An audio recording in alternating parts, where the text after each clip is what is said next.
Réponse aux doutes concernant l'imam al-Hassan alayhi salam. La contradiction apparente entre la paix de l'imam al-Hassan alayhi salam et le combat de l'imam al-Hussein alayhi salam.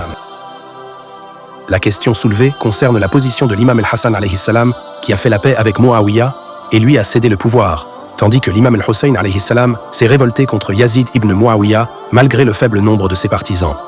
Certains se demandent comment les deux positions peuvent-elles être correctes, surtout qu'elles semblent contradictoires.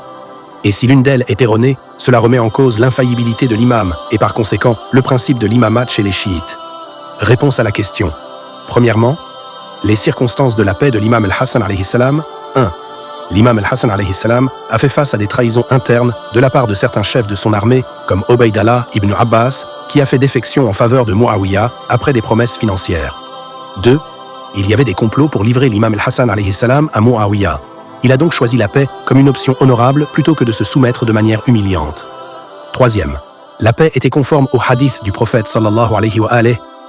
Mon fils al-Hassan est un seigneur, et Dieu réconciliera par lui deux grands groupes de musulmans. Quatrième, cette position ressemble à la paix du prophète sallallahu alayhi wa alayhi à Hudaybiyah, qui avait des objectifs spécifiques. Deuxièmement, la révolte de l'imam al-Hussein alayhi salam. 1. L'imam al-Hussein alayhi salam s'est révolté avec ses partisans fidèles, dotés d'une foi forte, et sa révolte a atteint des objectifs importants en s'opposant à l'injustice. Deuxième, sa révolte était également légitime selon les hadiths du prophète sallallahu alayhi wa alayhi, qui loue al-Hussein alayhi salam et confirme sa position comme « Al-Hussein est de moi et je suis de al-Hussein ».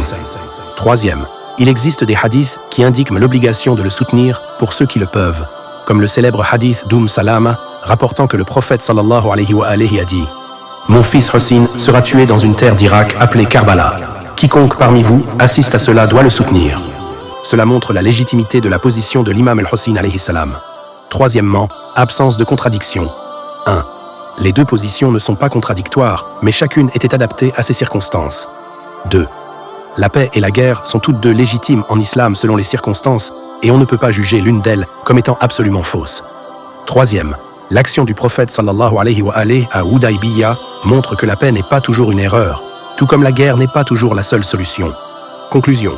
La position de l'imam al-Hassan alayhi salam dans la paix et celle de l'imam al-Hussein alayhi salam dans la révolte étaient toutes deux correctes et légitimes selon leurs circonstances.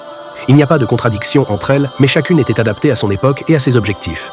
La paix n'est pas toujours une erreur, et la guerre n'est pas toujours la seule solution, mais toutes deux dépendent des circonstances et des intérêts légitimes. Et le hadith du prophète sallallahu alayhi wa alayhi reste décisif. Al-Hassan et Al-Hussein sont deux imams, qu'ils se lèvent ou qu'ils restent assis. Allahumma salli ala Muhammadin wa ali Muhammad.